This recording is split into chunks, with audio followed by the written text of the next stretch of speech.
मन अति प्रसन्न है मेरा। गुदगुदी हो रही है सोचकर मन में, मेरा भरत राजकवि होगा। ये कैसी बातें कर रही हो? क्यों?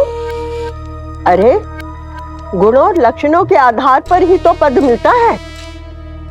राम तो निश्चित ही राजा बनेगा और लक्ष्मण तो अवश्य ही सेनापति बनेगा, और शत्रुघ्न, उसे तो कोई छोटा मोटा मंत्री का पद मिल ही जाएगा। किंतु भरत, उसकी कविताएं तो पूरे संसार में प्रसिद्ध होंगी।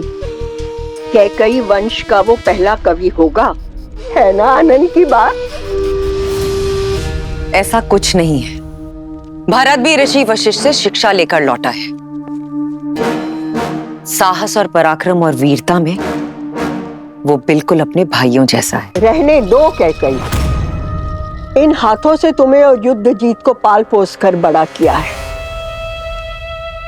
और मैं एक दृष्टि में देखकर बता सकती हूं कि किसमें सत्ता संभालने की क्षमता है और किसमें नहीं। और वैसे भी कैकई, जैसा तुम चाहती थी वैसा ही तो बनकर आया है तुम्हारा पुत्र, राम की छाया। किंतु कभी सोचा कि जब सूर्य सामने हो तो छाया को कोई नहीं देखता? बस मंत्रा, बस, अब एक शब्द और नहीं।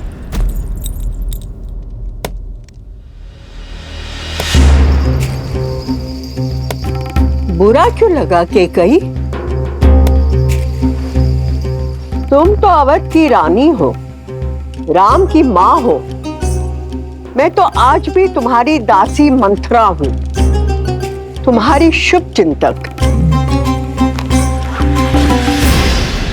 मंत्रा, एक शब्द और नहीं। निकलो यहां से, और एक काम करना, आज रात तुम बाहर ही सोना। जाओ यहां से। मैं चली जाऊंगी कैकई, मैं तो श्वान हूं, कुकर। मैं वहां आंगन में रहकर भी तुम्हारी रखवाली करूंगी कैकई। और कब तक? मेरे बाद कौन तुम्हें संभालेगा? वो पुत्र जो राम की छाया बन गया है, या वो पति जो राम का दास है? मंत्रा, एक शब्द और नहीं। मंत्रा, निकलो अभी यहां से।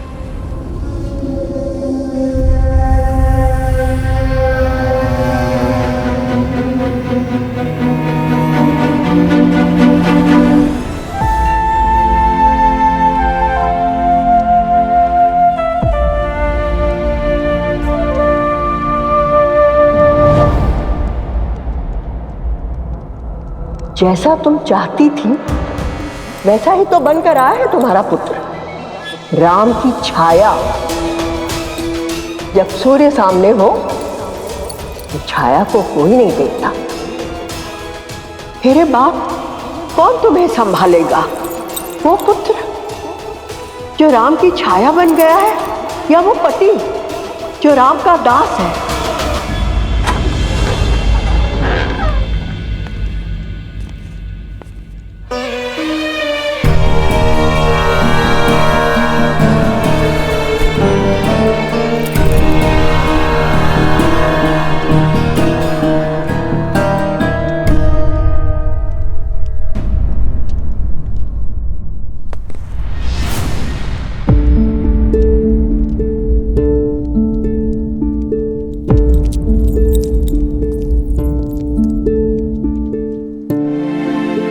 ऐसा पहले भी हो चुका है, किंतु तब आपके पुत्र आपके पास नहीं थे।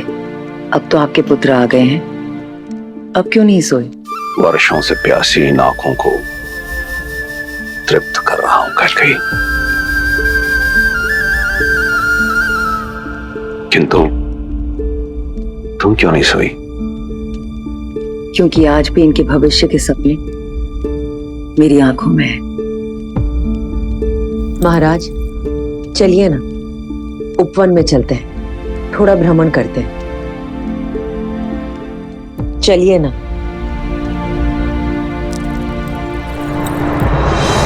नहीं कह गई, मेरे पुत्र अभी अभी लौटे और तुम उन्हें मुझसे दूर भेजने की बात कर रही।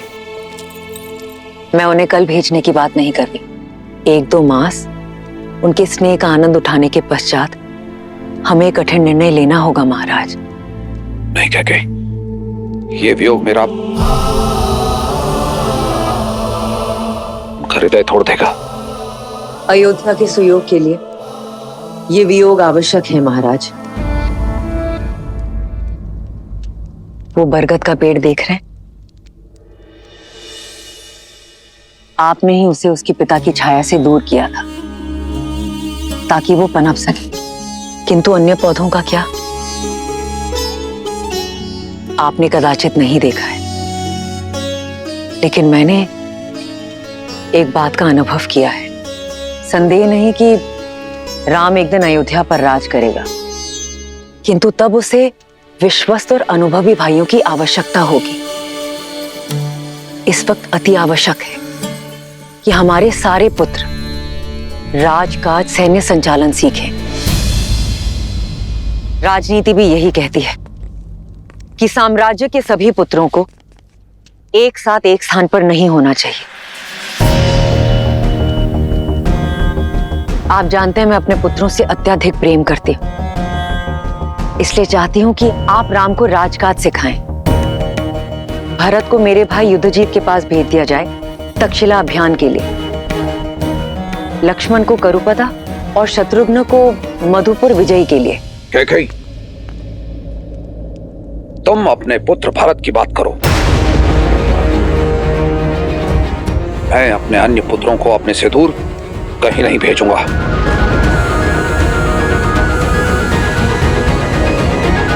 क्या कहा आपने? केवल मेरा पुत्र भरत, अर्थात भरत के अतिरिक्त मैं किसी की माता नहीं।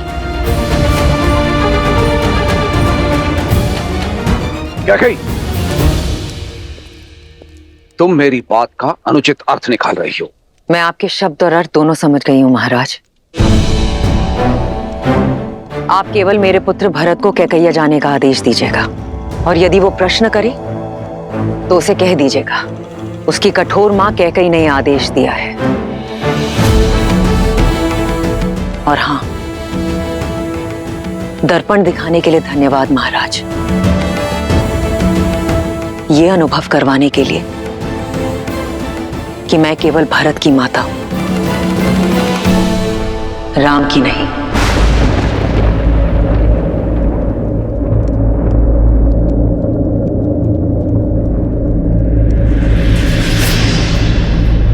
कैकेयी,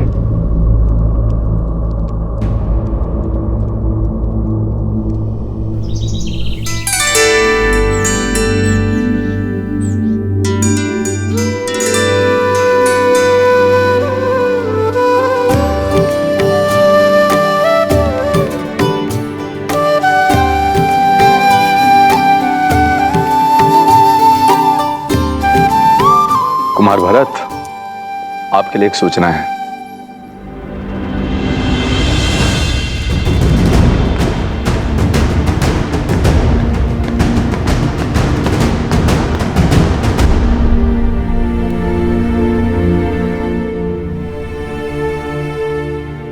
तुम भीतर आ सकते हो भरत। ये मैं क्या सुन रहा हूँ माँ? पिताश्री ने मुझे कैकैया भेजने का आदेश दिया है। ये तो बहुत अच्छी बात है। अपने नानाश्री और मामाश्री को मेरा प्रेम और प्रणाम देना। माँ, आप, पिताश्री ने कहा है कि ये सब आपकी इच्छा है। आप मुझे अयोध्या से दूर क्यों कर रही हैं माँ?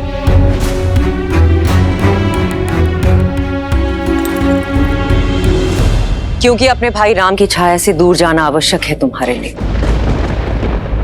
अपने अस्तित्व को ढूंढने के लिए, स्वयं के लिए और राम के लिए। अपनी निर्दयता राम भैया पर मत थोपिए माँ। आपका द्वेष किससे है? राम भैया से या मुझसे? द्वेष? राम मेरा ज्येष्ठ पुत्र है, गर्व है वो मेरा। और तुम्हें मैंने अपनी कोख से जन्मा है, अस्तित्व हो तुम मेरे। भूल कर भी कभी मत सोचना कि मैं अपने पुत्रों से द्वेष कर सकती हूं, परंतु अपने स्वार्थ के लिए, अपने प्रेम के लिए उनके भविष्य को कभी दांव पर नहीं लगा सकती। देखो स्वयं को भरत, कैसे टूटे हुए लाचार दिख रहे हो। देखो मुझे, तुम अयोध्यापति नरेश दशरथ के पुत्र हो, अश्वपति के नाती हो, कैकई के भरत हो, राम के भाई हो तुम। यदि मेरे ये सब कहने के पश्चात भी तुम्हें लगता है कि मेरी दृढ़ता, मेरा स्वार्थ है और मैं निर्दयी हूं और इस कारण तुम मुझसे घृणा करना चाहते हो, तो मुझे ये भी स्वीकार है भरत।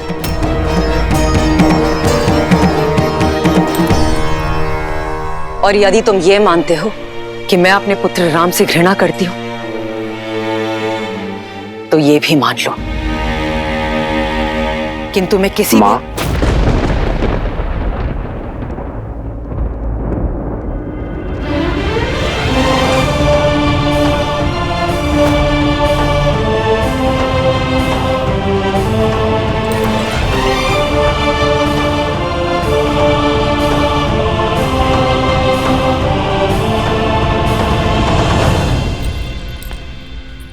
राम, मेरा कहने का वो तात्पर्य नहीं था।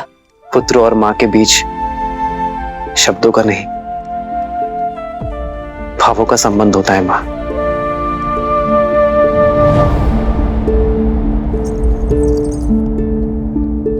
और ये बात मेरा भोला भरत भले ही ना समझे, पर मैं अच्छे से समझता हूं।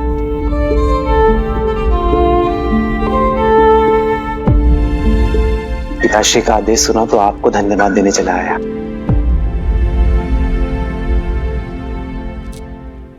मां ने जो बात कही है वो मैं कब से अनुभव कर रहा हूं भरत, और तुम्हारा आत्मविश्वास बढ़ाने का प्रयास भी किया है मैंने, पर कभी सफल नहीं हो पाया। जानते हो क्यों? क्योंकि मैं भाई हूं। मां ने अपने बालक को मधु के भीतर लपेटकर कड़वी औषधि पिलाने की कला मुझ में नहीं है भरत। मां ठीक कहती है भरत, मुझे केवल एक सबल भाई की आवश्यकता नहीं है, अयोध्या को एक प्रबल सेनापति, एक प्रशासक की आवश्यकता है। स्वयं सोचो भरत, हर कार्य में तुम्हें मेरी सहायता, मेरी पहल की आवश्यकता होती है। यदि कल को कहीं मुझे जाना हुआ, अयोध्या से दूर, राज्य से दूर, तो कैसे संभालोगे तुम अयोध्या को? कैसे संभालोगे राज्य और परिवार को? क्या केवल माताओं का ही धर्म है कि अपनी संतान के उज्जवल भविष्य के लिए वर्तमान में दुख सहे? क्या हमारा कोई कर्तव्य नहीं भरत?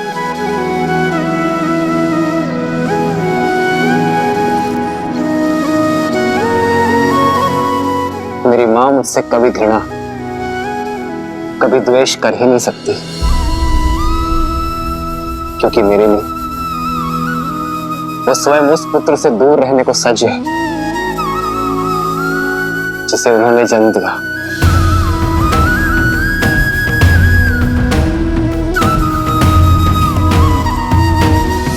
स्मरण रखना भरत, पुत्र को पुत्र हो सकता है, माता को माता नहीं।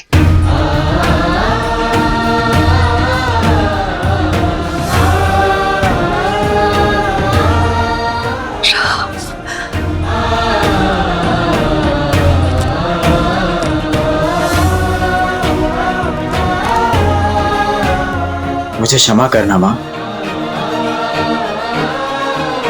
मैं जाने को सज्ज हूं।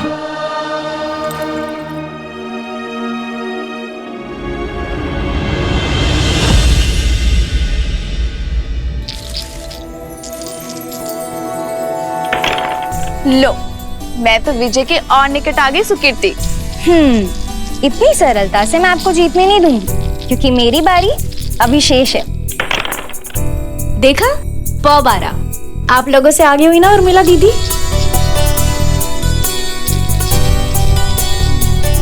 पर सब मुझसे पीछे ही हो। हारने के लिए सच होना मानवी। जीत तो सकती हो उर्मिला दीदी, किंतु केवल तभी जब सीता दीदी के पास से ठीक से ना गिरे।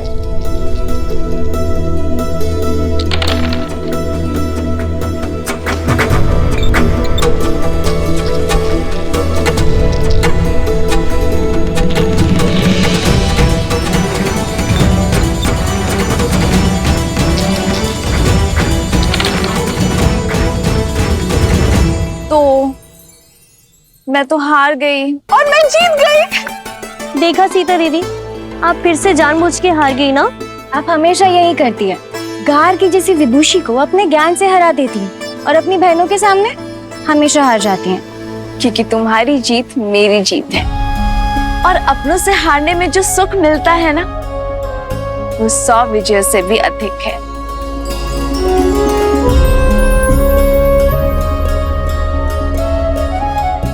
पिताश्री,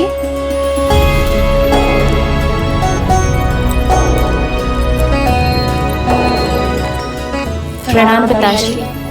दीर्घायु भव। मुझे सीता से कुछ एकांत में बात करनी है।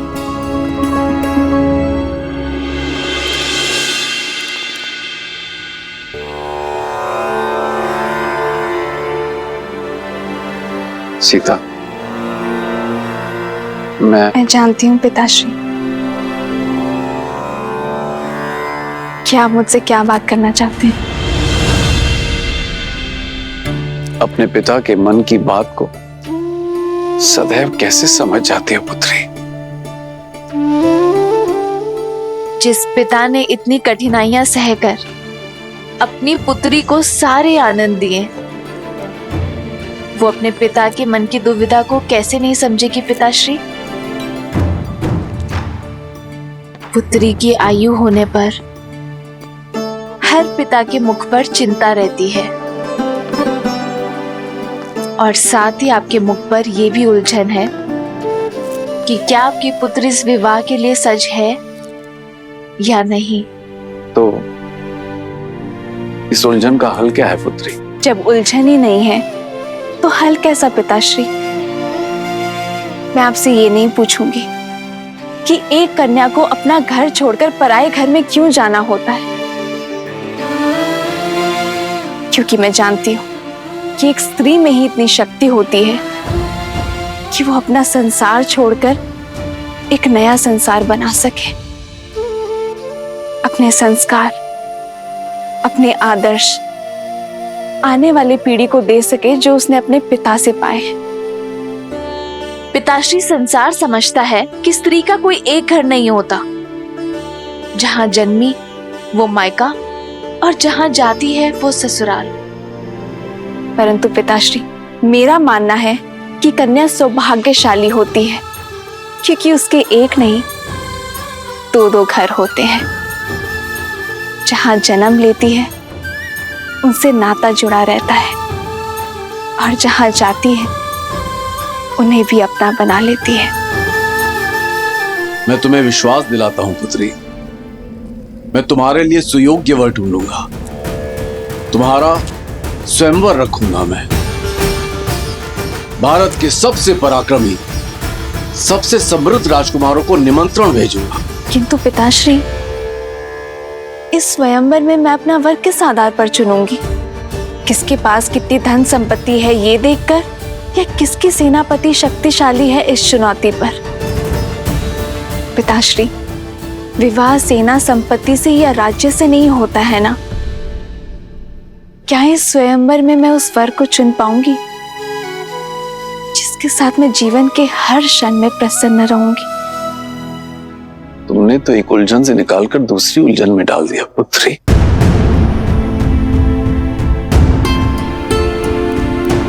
माता, कुछ अति महत्वपूर्ण होने वाला है। पिताश्री ने शीघ्र बुलाया है।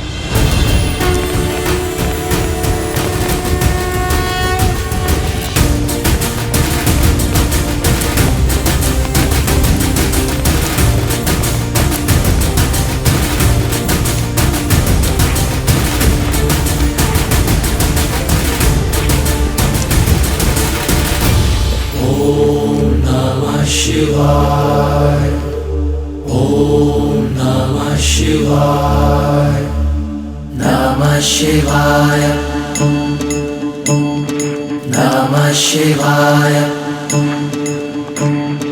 नागेन्द्रहाराय त्रिलोचनाय अस्माकरागाय महेश्वराय नमः शिवाय नमः शिवाय। हे महादेव, मेरी पुत्री सीता को जैसा वर चाहिए केवल आप ही दे सकते हैं। अब मुझे समझ में आया, 8 वर्ष की आयु में कदाचित सीता का आपका धनुष उठाना मेरे लिए संकेत था कि आप सीता के भविष्य का उत्तरदायित्व उठाएंगे। प्रभु, मैं सीता के स्वयंवर की घोषणा करना चाहता हूं।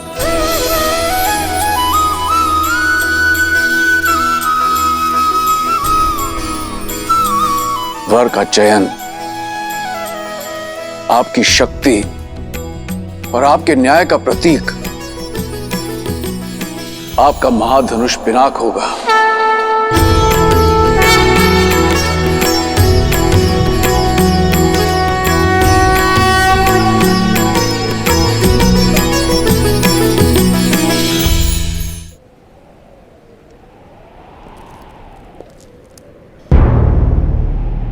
मैं अपनी पुत्री सीता के स्वयंवर की घोषणा करता हूं।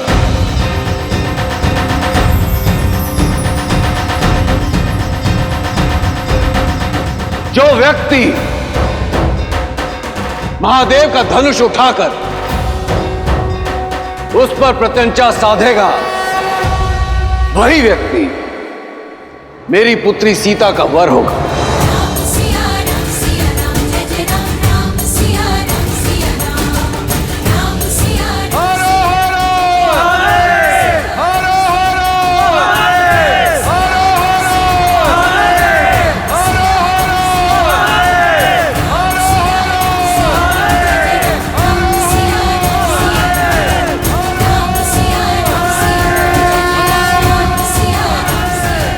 जनक ने सीता के लिए वर ढूंढने का उत्तरदायित्व आप पर छोड़ दिया है प्रभु।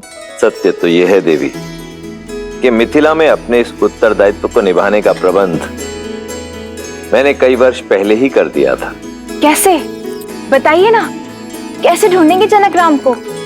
जो सच्चे मन से राम को खोजना चाहें, राम तो उन्हें मिल ही जाते हैं। और वैसे भी संसार में ऐसा कौन है जो राम को खोजना नहीं चाहता?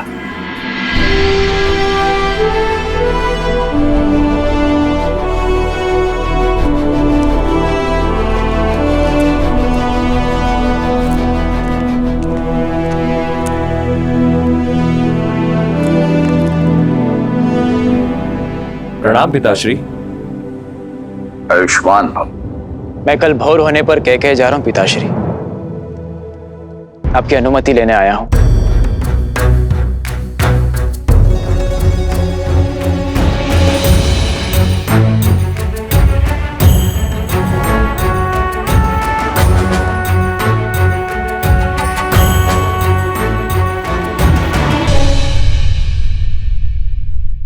और शत्रुघ्न,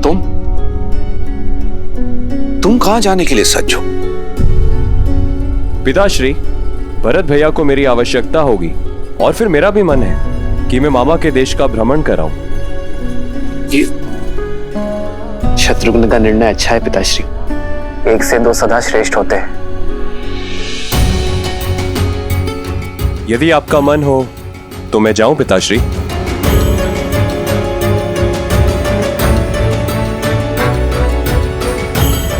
चिंता ना करें पिताश्री, मैं हूं ना आपके पास।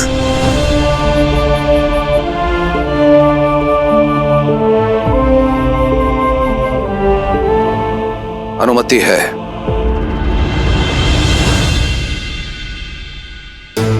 तुमने 2 अंधों के जीवन का सहारा छीना है। तुम भी अपनी आंखों के तारे से दूर हो जाओगे।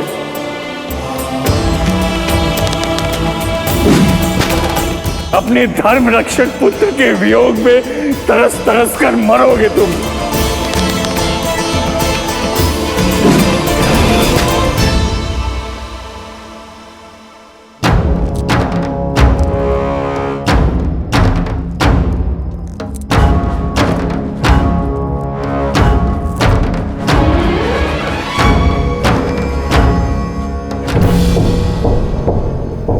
प्रणिपात ऋषिवर। आपके महाराज दशरथ कहाँ हैं? मुझे उनसे भेंट करनी है, शीघ्र, अतिशीघ्र। परंतु ऋषिवर, आपका परिचय? आर्य, आप इतनी रात्रि में क्या कर रहे हैं आर्य? अभ्यास। प्रयास कर रहा हूं कि अपने आप को युद्ध के लिए सज्ज रखूं। जानती हूँ आपका तेज और शौर्य ढल नहीं सकता आर्य, परंतु आयु ढलती है। अब राम का समय है। युद्ध अयोध्या को पुकारेगा तो उत्तर देने की बारी राम की है। वही तो कारण है, मैं राम से दूर नहीं रह सकता। भय कि कहीं भरत और शत्रुघ्न की भांति राम पुनः उससे दूर ना हो जाए। महाराज की जय हो। महाराज, इस समय कष्ट देने के लिए क्षमा चाहता हूं, पर ऋषि विश्वामित्र पधारे हैं।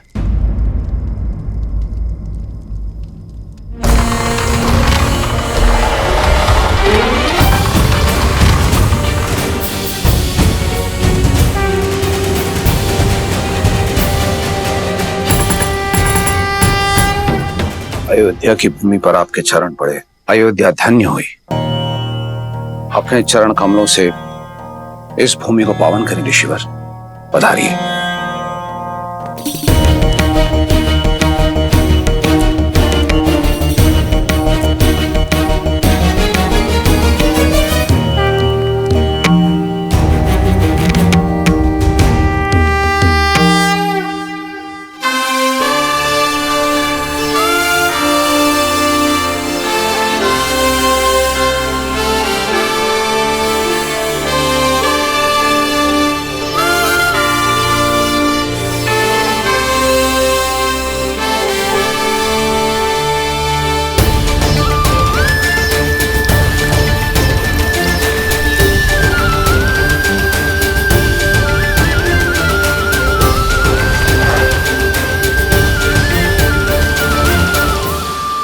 ऋषिवर, मेरा पुत्र अभी अभी शिक्षा प्राप्त करके लौटा है, इसे आशीर्वाद दें।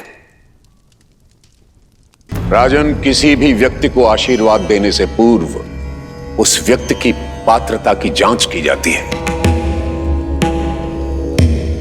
और फिर मैं यहां देने नहीं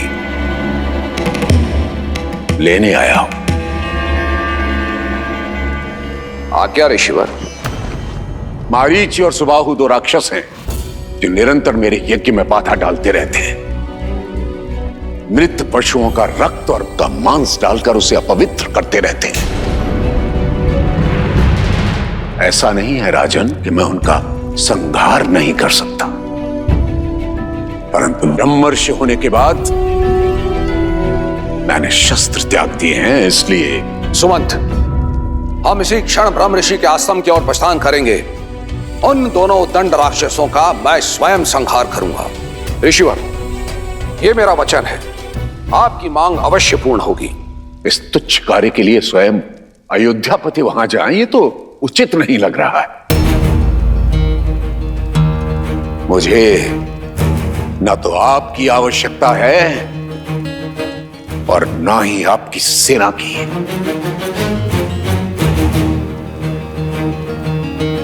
तो ऋषिवर, मैं और क्या दे सकता हूं?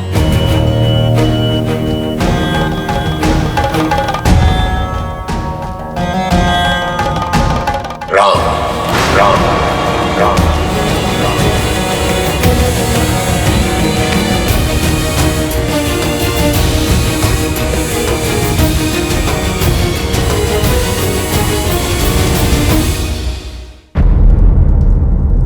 राजन, आप अपने पुत्र के लिए आशीर्वाद चाहते थे और मैं सहायता।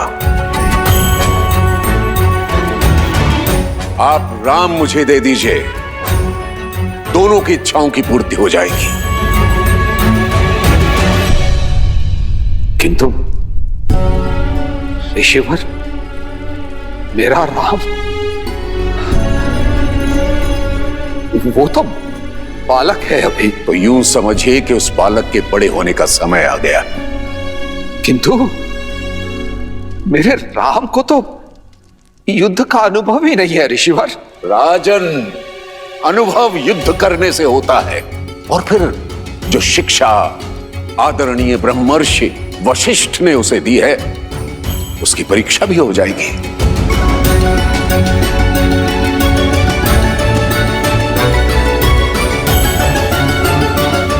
तो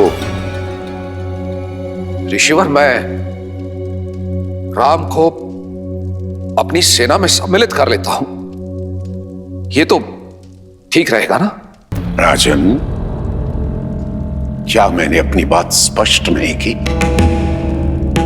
मुझे आप नहीं, राम चाहिए।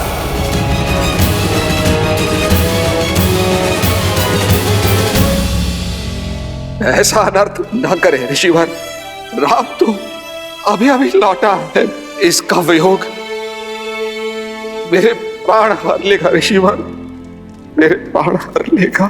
रघुकुल रीति सदा चले आई, प्राण जाए पर वचन न जाए। परंतु ऐसा प्रतीत होता है कि आप इन शब्दों को विस्मृत कर गए हैं राजन। प्राणों की इतनी ही चिंता है तो रघुकुल की वचनबद्धता का ढिंढोरा क्यों पीटते हैं अयोध्यापति? विश्वास नहीं होता कि आप महान राजा हरिश्चंद्र के वंशज हैं, जिसने अपना सब कुछ त्याग दिया था अपने शब्दों का मान रखने के लिए। पहली बार अयोध्या ने निराश किया।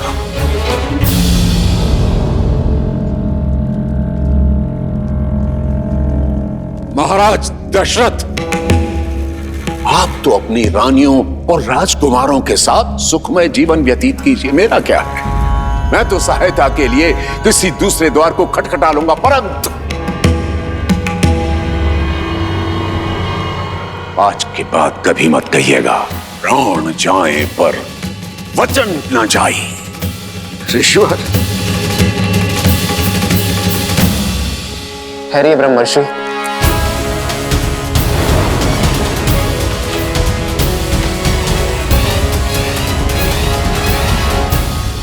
आप धर्मपरायणता के अवतार हैं, ज्ञान में सर्वश्रेष्ठ है। आप किसी भी असुर को स्वयं दंडित करने में सक्षम हैं,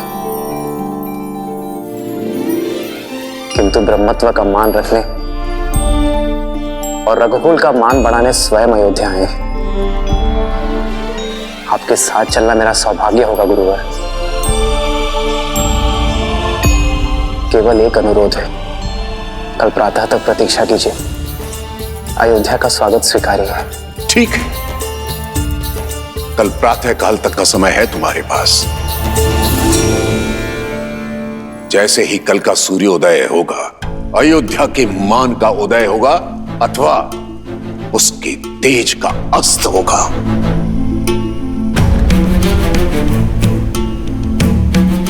आचार्य। पिताश्री, पिताश्री।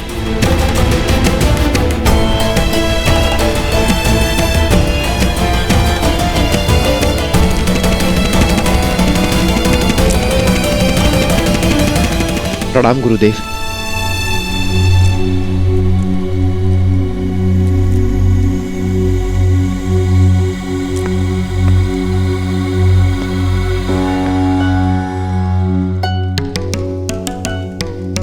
आपके यहां आने का कारण केवल यज्ञ की रक्षा करना नहीं था। इतना तो मैं समझ गया हूं ब्रह्मर्षि विश्वामित्र, आप राम को परखने आए हैं।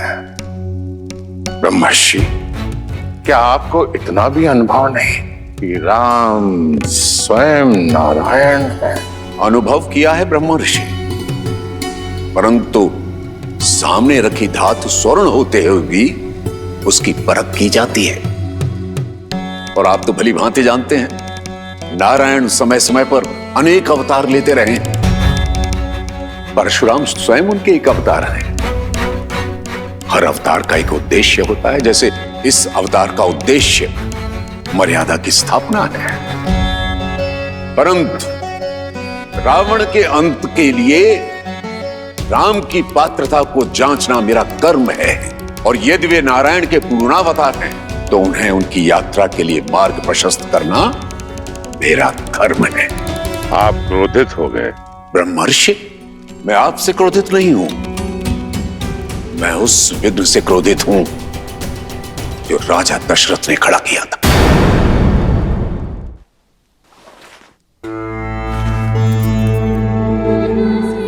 सेवकों, राजवैद्य को सूचित करो कि तुरंत आए। पिताश्री।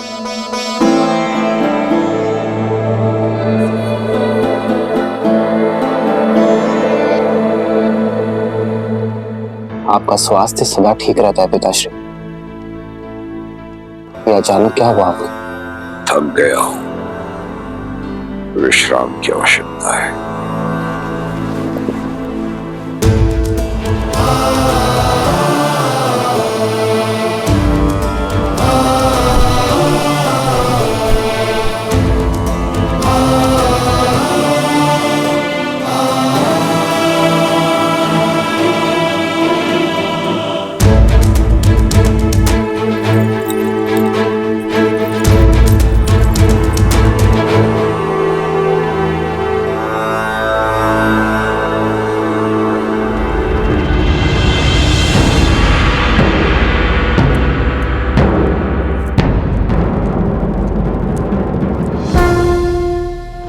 प्रणाम आचार्य।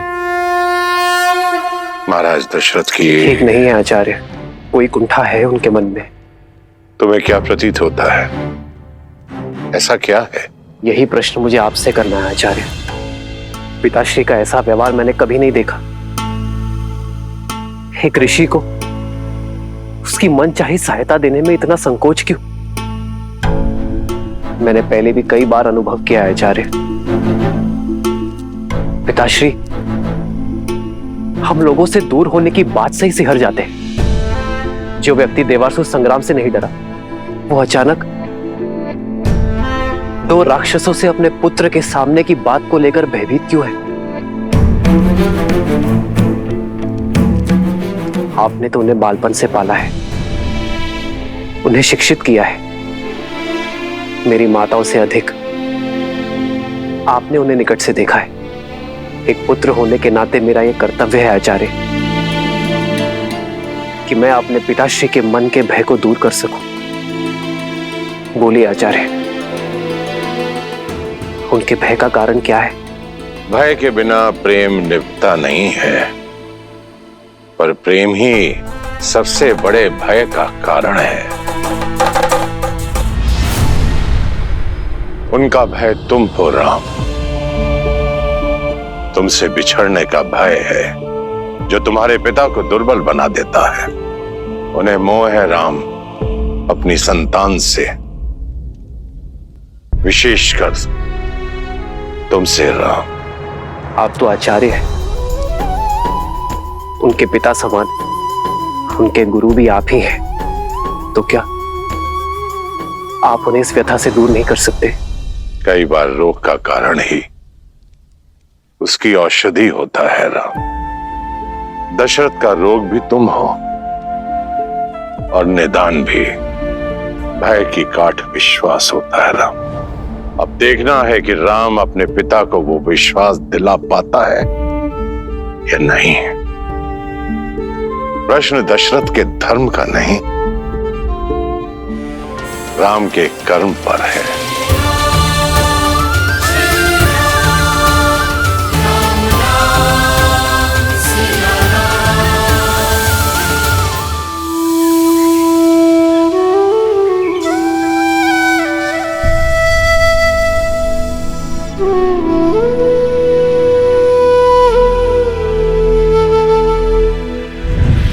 तुम भी अपनी आंखों के तारे से दूर हो जाओगे। अपने धर्म रक्षक पुत्र के वियोग में तरस तरस कर मरोगे तुम। मुझे आप नहीं, राम चाहिए, राम चाहिए।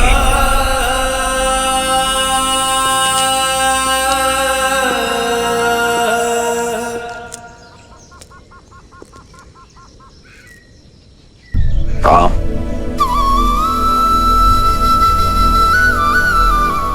मैं आपसे नहीं पूछूंगा पिताश्री कि आपको क्या हुआ है, क्योंकि आपकी व्यथा मैं समझता हूं। ये जान के प्रसन्नता हुई कि तुम मेरी व्यथा समझते हो। किंतु ब्रह्मर्षि विश्वामित्र एक पिता से नहीं, एक राजा से सहायता मांगने आए थे पिताश्री। मत भूलो कि राजा होने के साथ साथ मैं एक पिता भी हूं। क्या राजा होने का यह अर्थ है कि मनुष्य अपने पिता होने की भावना को मिटा दे? क्या एक मनुष्य होना मेरा अपराध है? क्या मेरा पिता होना अपराध है? यदि तुम मेरे स्थान पर होते तो राजा बनते या पिता? मैं एक पिता का धर्म निभाता पिताश्री। अपने पुत्र को परीक्षा की आग में भेजता ताकि वो और सुदृढ़ होकर निकले। किंतु राम, तुम जिनसे युद्ध करने जा रहे हो वो राक्षस हैं। और जिनके लिए युद्ध कर रहे हैं वो ब्रह्मर्षि विश्वामित्र है पिताश्री। मैंने उनकी कथाएं सुनी है पिताश्री, जो एक राजा होकर एक ब्रह्मर्षि बन सकने जैसा तप कर सके, जो किसी को स्व शरीर स्वर्ग भेजने का सामर्थ्य रखते हैं। उनके साथ सुरक्षा का कैसा भय पिताश्री? जिनके पास असंख्य दिव्यास्त्र हैं, वो पूरा संसार छोड़कर यदि यहाँ आपके पुत्र को लेने आए हैं तो अवश्य ही कोई कारण होगा पिताश्री। यूं समझिए पिताश्री कि ब्रह्मर्षि विश्वामित्र को आपके पुत्र की नहीं, आपके पुत्र को ब्रह्मर्षि विश्वामित्र की आवश्यकता है। किंतु राम, तुमने भरत के जाने के उपरांत कहा था तुम मेरे साथ रहोगे। आपके साथ ही हूं मैं पिताश्री, क्योंकि मेरी दृष्टि में महाराज दशरथ धर्म और वचन का दूसरा नाम है और मैं उस नाम के साथ हूं।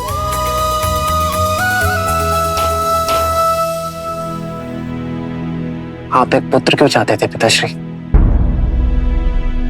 ताकि अयोध्या को उसका उत्तराधिकारी दे सकूं, अपने पूर्वजों को तर्पण अर्पित करने वाला दे सकूं। तो यदि आज आपने मुझे ब्रह्मर्षि विश्वामित्र के साथ जाने से रोका, रघुकुल का वचन तोड़ा, तो क्या मैं अयोध्या का राज्य संभालने योग्य कहलाऊंगा पिताश्री? अपने पूर्वजों का मान घटाने के बाद, संसार में उनकी श्रद्धा घटने के बाद,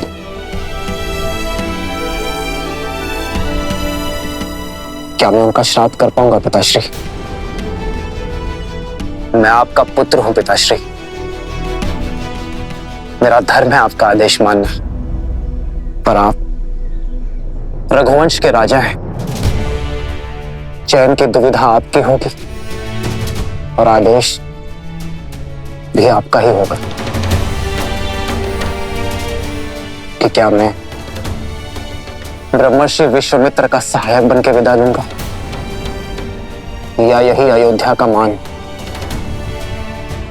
रघुकुल के प्रतिष्ठा को खंडित होते देखूंगा।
लक्ष्मण कहाँ है माँ?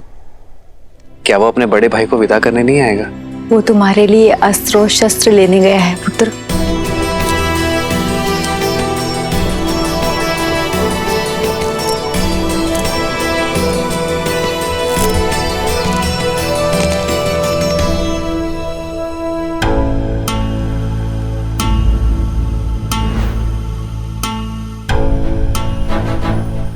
ये क्या है लक्ष्मण? ये दो धनुष? अब दो योद्धा एक धनुष से कैसे लड़ेंगे भैया? दो? केवल मैं जा रहा हूं लक्ष्मण। क्यों भैया? आप पिताश्री के वचन का मान रखें और मैं अपनी माता सुमित्रा के उस वचन को भंग कर दूं कि मैं सदा आपकी परछाई बनकर रहूंगा।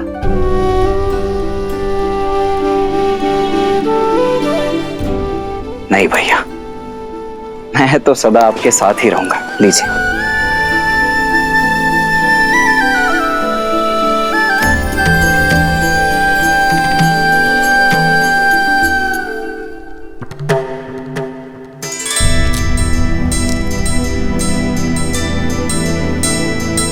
क्षमा करें गुरुदेव, मुझे ज्ञात है कि आपने पिताश्री से केवल भैया राम को ही मांगा है, किंतु मैं सबको बता दूं कि मेरे भैया राम और मैं, उनका अनुज लक्ष्मण एक दूसरे से भिन्न नहीं है। वो देह हैं तो मैं उनकी आत्मा हूं।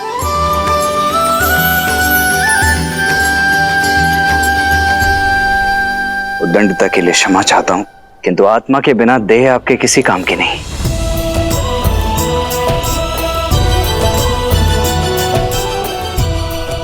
आशा है आप और पिताश्री मुझे भैया राम के साथ जाने की अनुमति अवश्य प्रदान करेंगे।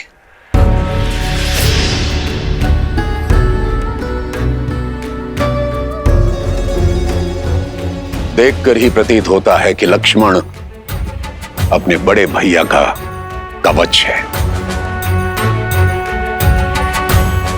राम तो युद्ध के लिए मेरे साथ जा रहा है, परंतु उसका कवच उसके साथ जाएगा अथवा नहीं, ये निर्णय और ये चयन दोनों ही मात्र आपके होंगे।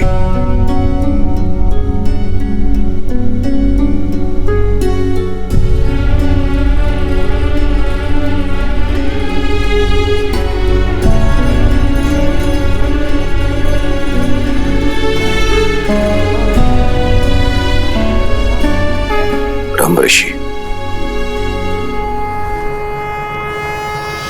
मैं अपने दोनों पुत्र नहीं, अपने प्राण आपको सौंप रहा हूं।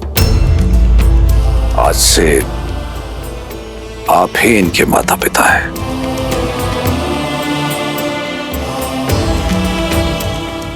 महाराज आप अपने नेत्र मुझे दे रहे हैं। ये नेत्र अब जो मार्ग प्रशस्त करेंगे वो मात्र इनके लिए नहीं, अपितु सारे संसार का दृष्टिकोण बदल देगा।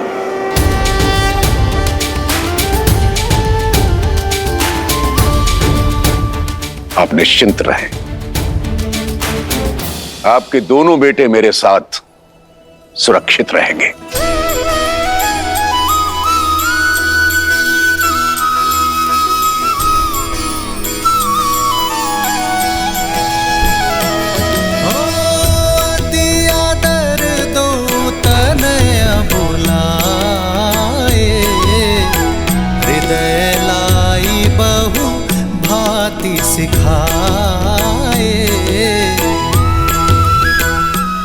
पिताश्री का ध्यान रखना मां। प्राणनाथ सुत दो तुम मुनि पिता आन नहीं को।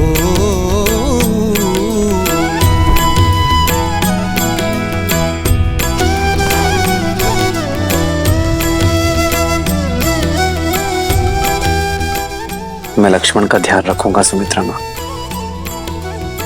जहाँ राम साथ हो वहां मुझे लक्ष्मण की चिंता क्यों रहेगी पुत्र। रघुकुल का मान बढ़ाना।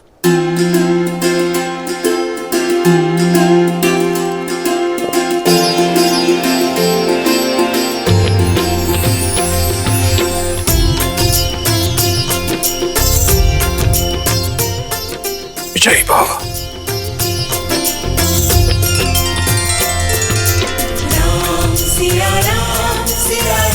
जय जय राम।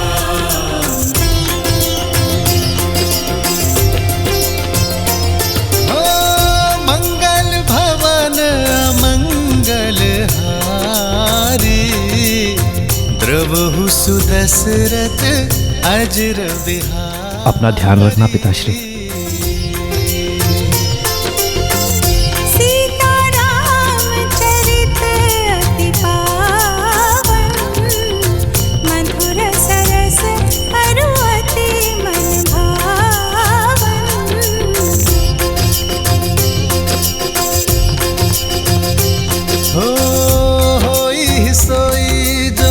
राम रचिरा को करी तरक बढ़ावे साखा।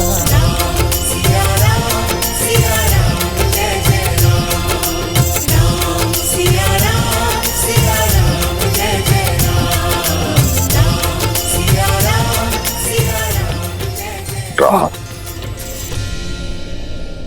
मैं तुम्हारी प्रतीक्षा करूंगा पुत्र। लौट के आना।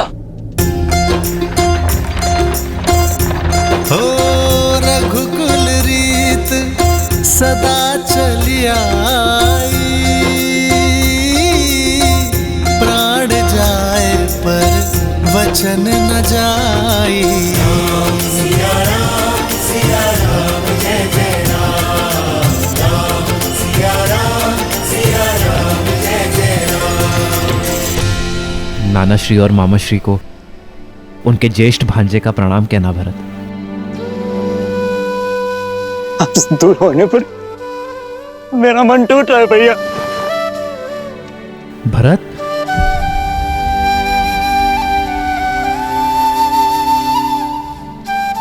शांत हो जाओ भरत।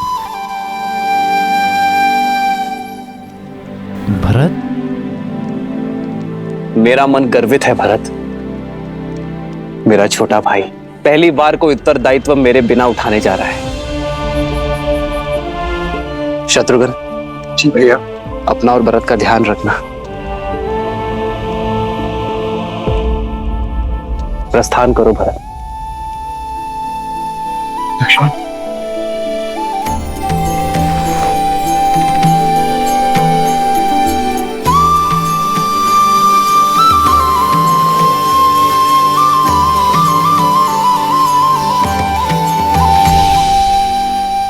प्रस्थान करो।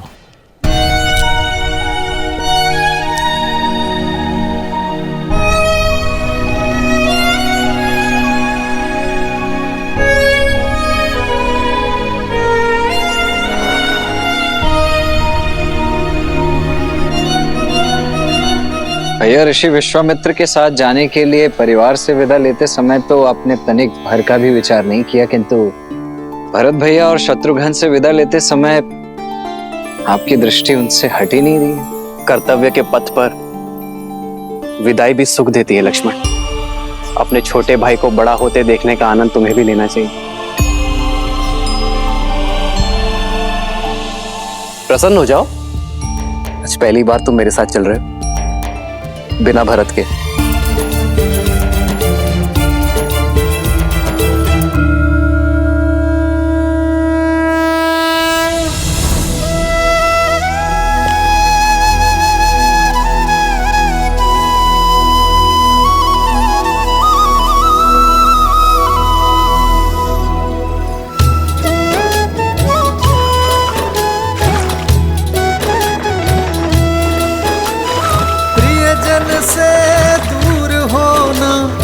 भारी मन का द्वंद पर बिछड़ न कर्तव्य के लिए एक वीर का आनंद।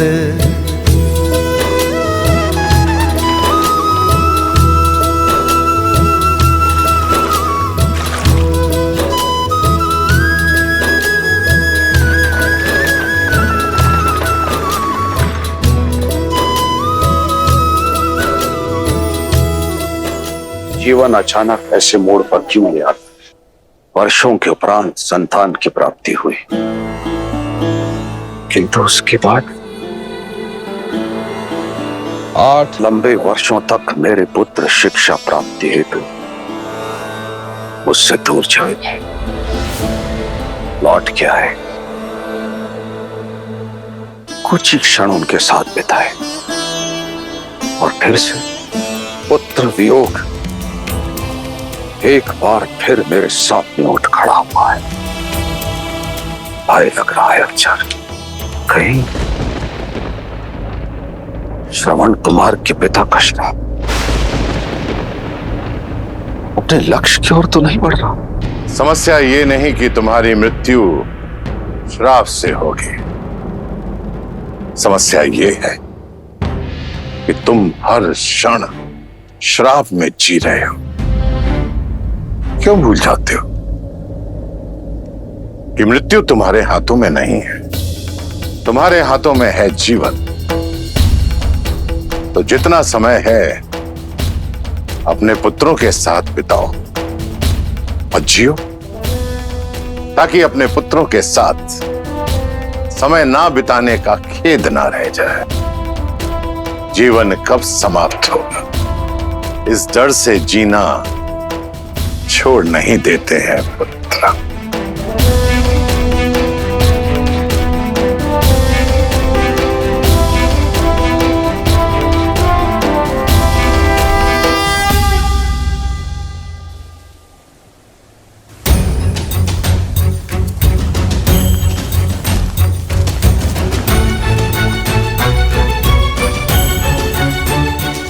भैया भैया सुनिए ना, आपको ज्ञात है क्या हम जा कहाँ रहे हैं? तुम स्वयं पूछ लो उनसे। मैं नहीं, ठीक है। थक गए क्या दशरथ नंदन? जी आचार्य, नहीं तो भैया चलिए ना, आइए।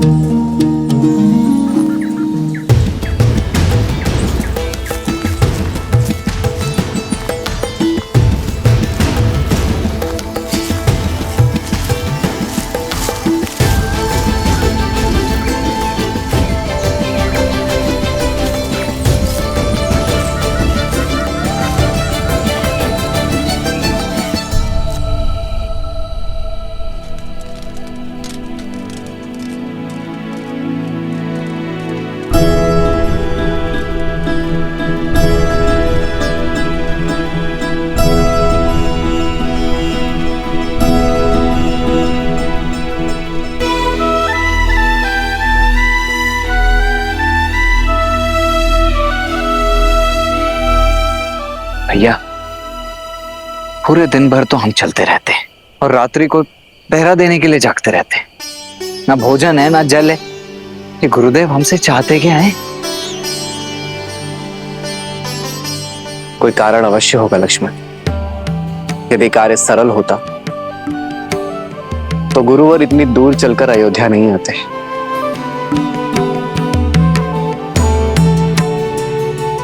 कठिन कार्य का मार्ग कठिन ही होता है। धीरज रखो। जी भाई।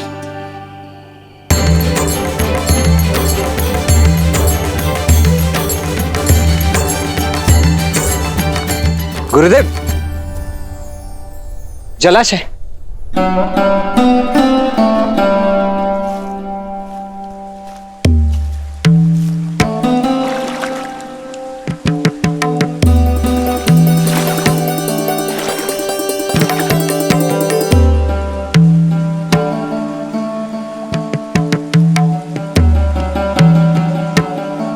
जल पीने योग्य है।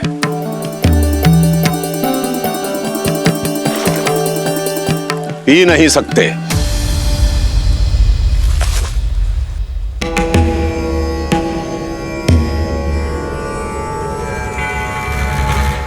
क्षमा कीजिए गुरुदेव, किंतु कारण क्या ये कोई परीक्षा है?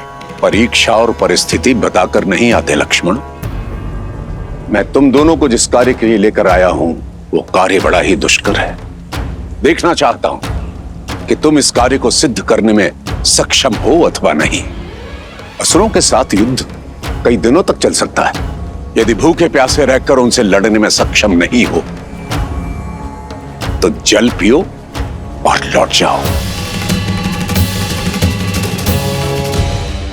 वे असुर हैं। भूख और तृष्णा पर उनका वश नहीं है। उनके शरीर को भूख लगती है तो वो चोरी करते हैं, छीनते हैं, लूटते हैं और अपने मन की भूख और तृष्णा को वे अपराध करके शांत करते हैं। इसका अर्थ समझते हो? समझा गुरुवर। यदि हम भी उनके जैसे ही दोषी हैं तो हम उन पर विजय नहीं पा सकते। इसलिए हमें अपनी भूख और तृष्णा पर वश पाना होगा, यही ना? हम सज्ज है आचार्य। मेरा लक्ष्मण बहुत बली है, बहुत सहनशील है। आपका भाव नहीं समझ पाया, इसलिए दुष्टता कर बैठा। इसे क्षमा करें गुरुवर। जी गुरुदेव, मैं आपको आश्वासन देता हूं कि मैं भूख और प्यास दोनों सहन करने के लिए सज्ज हूं। शरीर की भूख को शारीरिक बल और परिश्रम से शांत किया जा सकता है लक्ष्मण, परंतु मन की तृष्णा को मिटाने के लिए मन में करुणा जागृत करनी होती है। अपनी इंद्रियों को वश में रखना पड़ता है। कर पाओगे?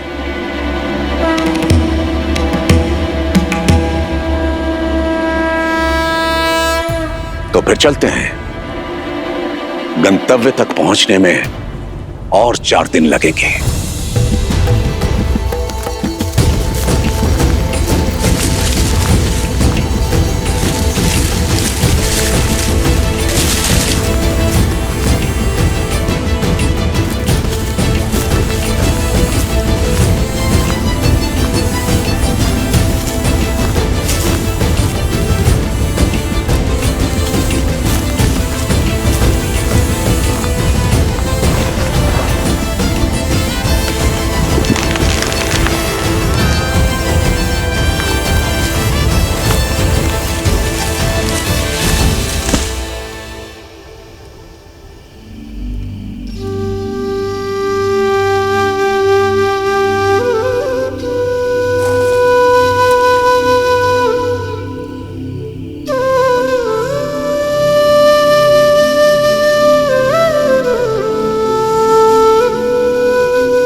विश्वामित्र के साथ श्री राम और लक्ष्मण अपनी यात्रा पर आगे बढ़ रहे थे और मिथिला में समय सीता के स्वयंवर की ओर बढ़ रहा था। विश्वास नहीं होता, सीता दीदी के स्वयंवर के निमंत्रण पत्र जा रहे हैं। सोचा भी नहीं था ना, बचपन का साथ अचानक क्यों ही। सीता दीदी हमारे बिना रह लेंगी? माँ भी तो अपना मायका छोड़कर यहाँ रहती है ना, क्या वो प्रसन्न नहीं?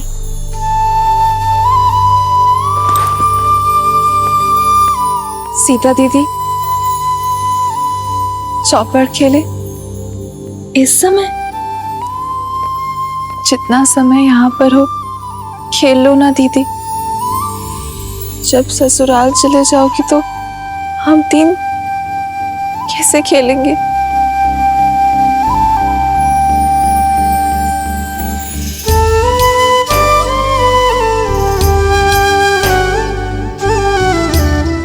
अरे चलो चौपड़ खेलते, चलो। तुम इतना क्यों हंस रही हो? क्योंकि सीता दीदी कहीं नहीं जाने वाली। अब ज्येष्ठ पिताश्री ने नियम ही कुछ ऐसे रखे हैं। जिस शिव धनुष को सैकड़ों लोग मिलके केवल हिला पाते हैं, उसे कौन तो उठाएगा और कौन प्रत्यंचा चढ़ाएगा? तर्क तो उचित है, पर फिर सीता दीदी ने कैसे उठा लिया था? हाँ दीदी बताओ ना, जब आपने शिव धनुष उठाया था तो क्या था आपके मन में? नहीं जानती, बस इतना स्मरण है कि मेरे मन में ना तो कोई भय था और ना कोई भार। केवल महादेव से प्रार्थना थी कि हमारी गेंद वापस लौटा दे। और महादेव तो भोलेनाथ है ना, यदि मन में आभार हो तो महादेव दुलार देंगे ही। हाँ, और वो वर भी देंगे जो उनका धनुष उठा के आपको ब्याह ले जाएगा।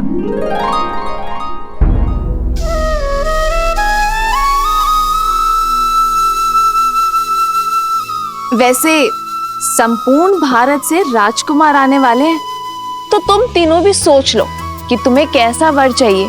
क्या पता मेरे साथ साथ तुम्हारी खोज की भी अंत हो जाए। कितना अच्छा होगा ना यदि ऐसा हो, तो जैसे हम चारों बहनें आज जीवन यहाँ रही हैं, वैसे ही हम चारों का विवाह एक साथ हो, एक ही घर में। हाँ, तब तो हम प्रतिदिन चौपड़ खेलेंगे। हाँ, इससे उत्तम तो और कुछ हो ही नहीं सकता। लो, मैं तो सच में जीत गई।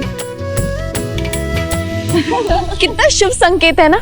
यदि महादेव ने चाहा तो हम चारों बहनें आनंद से ऐसे ही एक ही घर में रहेंगी। कितना शुभ मन है ना सीता का। हर एक के मन में आशा जगा देती है। ऐसी गुणवान स्त्री को तो श्री राम ही मिलेंगे ना। यही तो भाग्य अपना खेल खेलता है देवी। ऐसा हो ये आवश्यक नहीं, क्योंकि एक और कन्या भी थी जिसकी सोच देवी सीता जैसी ही पवित्र थी, अत्यंत गुणी भी थी, परंतु उसके प्रारब्ध में कुछ और ही लिखा था। कौन? महान शिल्पकार मयासुर की पुत्री मंदोदरी।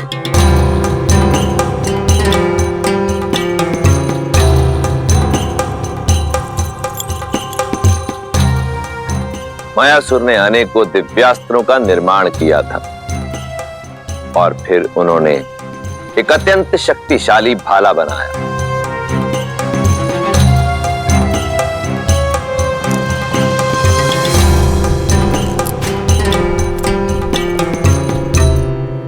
बड़ा तेजवान और दृढ़ भाला बनाया है पिताश्री।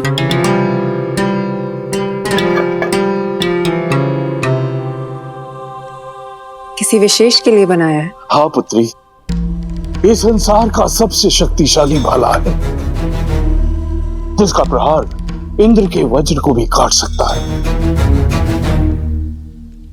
और जानती हो किसके लिए बना है ये?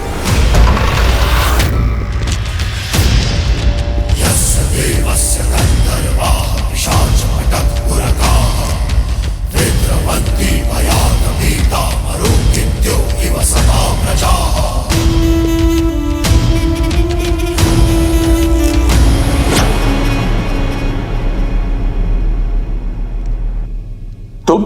मैं लंकेश दशानन रावण। मायासुर,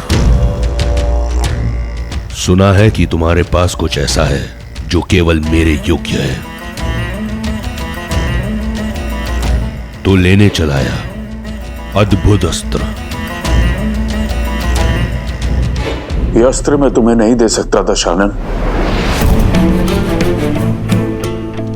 दशानन, ये भाला लेने नहीं आए हैं पिताजी।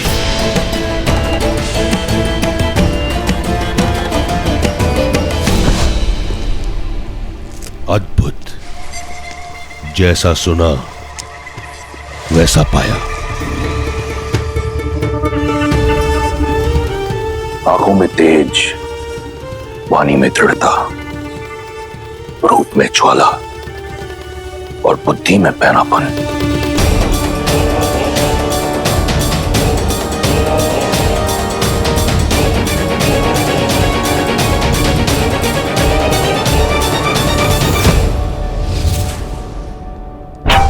तुम ही मुझे वो पुत्र दे सकती हो जो मेरा अधूरा स्वप्न पूरा करेगा,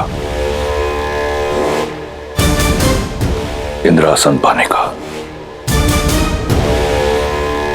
नहीं, मेरी पुत्री का हाथ मैं तुम जैसे आतताई के हाथ में नहीं दे सकता। वीर भोग्य वसुंधरा मायासुर, जिसके पास बल है उसी का आज उसी का कल है, और दशों दिशाओं में दशानन से अधिक बली कोई नहीं। एक वृक्ष शिल्पकार के कंठ पर भाला रखकर धमकाना, ये कहां का बल है दशानन?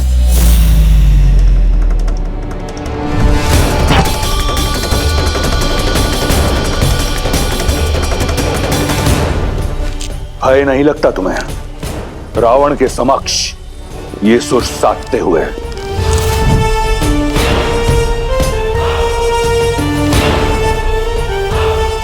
कदाचित तुमने मेरे बारे में सुना नहीं। सुना है ना कि आप दूसरों से उनकी संपत्ति छीन लेते हैं, विवशों से प्राण और स्त्रियों से उनका सम्मान छीन लेते हैं। सब सुना है मैंने। सावधान मंदोदरी, स्त्री की लाज भंग करने का पाप आप कई बार कर चुके हैं।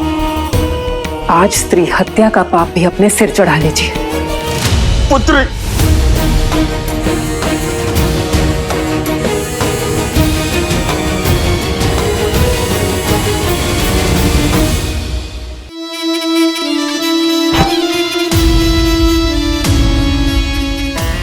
प्राण नहीं लूंगा तुम्हारे। सुंदर स्त्रियों के प्राण नहीं लेते, उनके लिए प्राण न्यौछावर किए जाते हैं। मायासुर, तुम्हारी पुत्री मेरी हुई,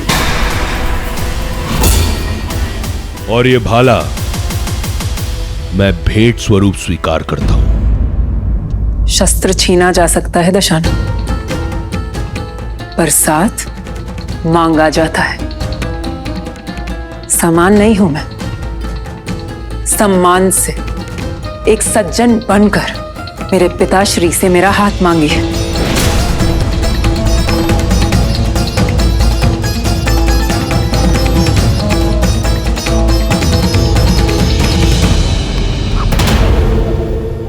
असुर महाशिल्पी मायासुर, मैं स्वर्ण लंका का स्वामी दशानन ये स्वीकार करता हूं कि मेरी लंका के स्वर्ण में इतनी चमक नहीं जितना आपकी पुत्री के तेज में है। आपकी पुत्री रक्ष महारानी बनने के योग्य है। मैं आपसे आपकी पुत्री मंदोदरी का हाथ मांगता हूं। क्या आपको और आपकी निर्भीक पुत्री को यह संबंध स्वीकार है? मैं अपना उत्तर अपने पिताश्री को बताऊंगी, एकांत में।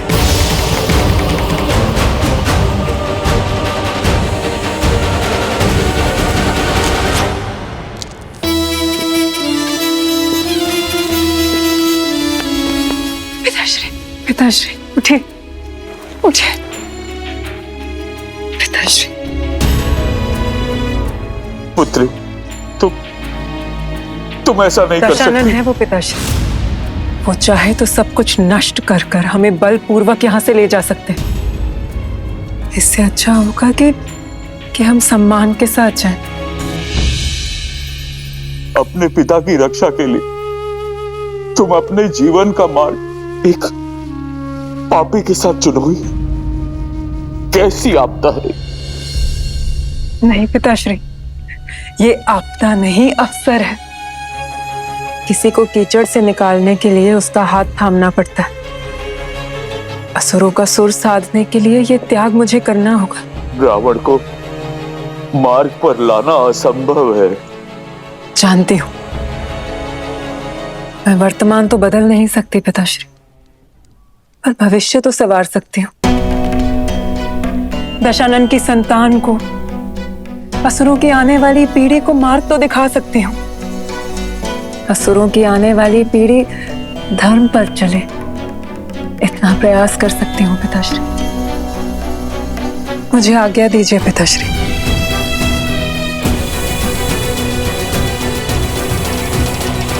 रावण और मंदोदरी का विवाह हुआ, जहां एक और मंदोदरी ने अपनी आहुति दी असुरों के भविष्य के लिए, वहीं दूसरी ओर रावण एक शक्तिशाली शस्त्र पाना चाहता था। रावण को पूर्ण विश्वास था कि उसके तेज और मंदोदरी की पवित्रता का संगम उसे एक बलशाली पुत्र देगा, जो उस इंद्रासन को जीत सकेगा जिसे पाने में उसका भाई कुंभकर्ण चूक गया था। कोई भी ग्रह अपने उचित स्थान पर नहीं, परंतु मेरा पुत्र अजयी और अमर होगा। जो मैं तप से ना पा सका, मेरा पुत्र भाग्य से पाएगा। जो भी ग्रह नक्षत्र की स्थिति प्रतिकूल है, उन्हें अनुकूल होना होगा।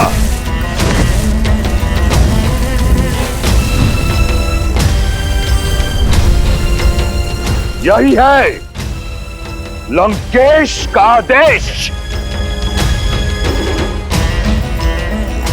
सूर्यदेव पहला घर, चंद्रदेव दूसरा घर,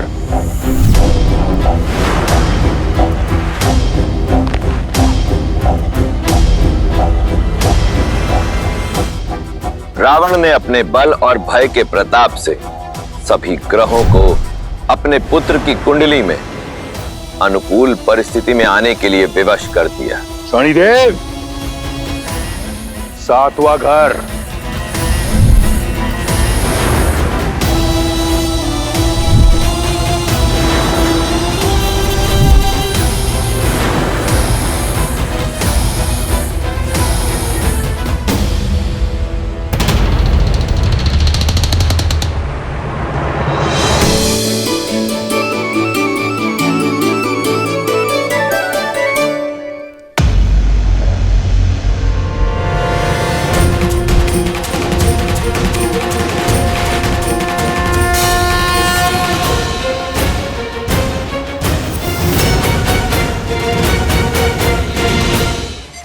शनि मेरी आज्ञा का उल्लंघन करके 8वें घर में चले गए तुम।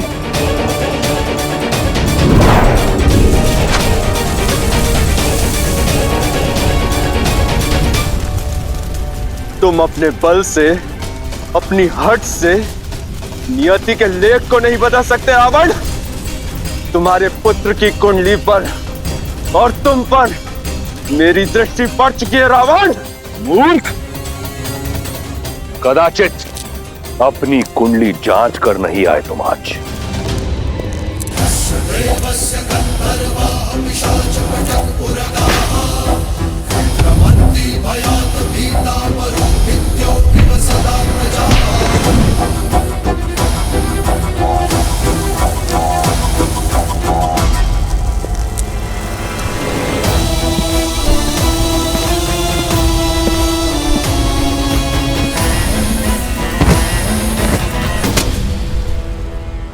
आज से तुम यही मेरे चरणों में रहोगे, जहां सदैव तुम्हारी दृष्टि नीची रहेगी, ताकि दृष्टि उठाकर ना तुम लंका देख सको और ना लंकापति का पुत्र।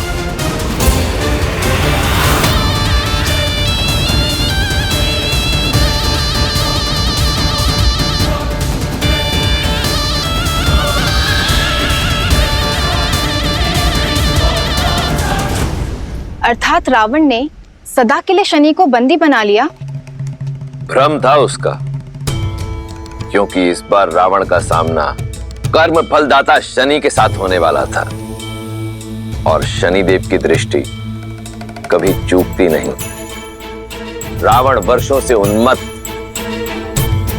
कि शनि की दृष्टि लंका पर नहीं पड़ी, परंतु वो ये भूल गया कि स्वयं रावण पर तो उनकी दृष्टि पड़ ही चुकी थी, और अब श्री राम के रूप में स्वयं काल रावण तक आने की यात्रा का प्रथम चरण आरंभ करने वाला था।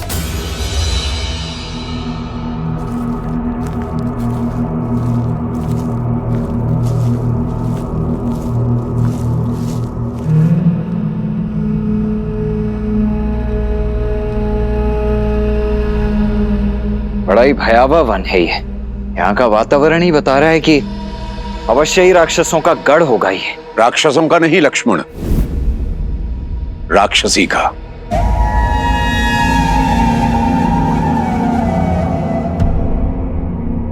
मैं तुम्हें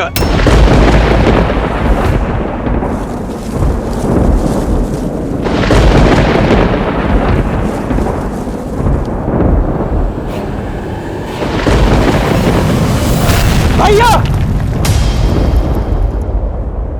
कौन आया है मेरे वन में? कौन? कोई ब्राह्मण तो नहीं?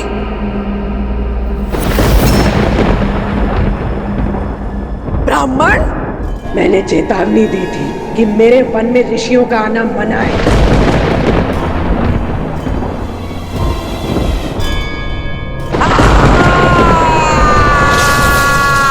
अब तुम सब अपनी मृत्यु के लिए सज्ज हो।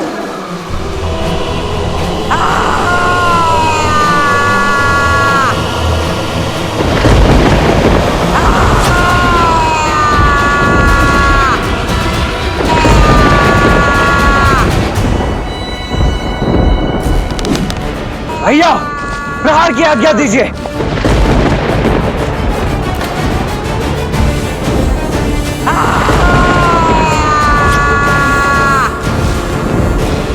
आज्ञा दीजिए भैया।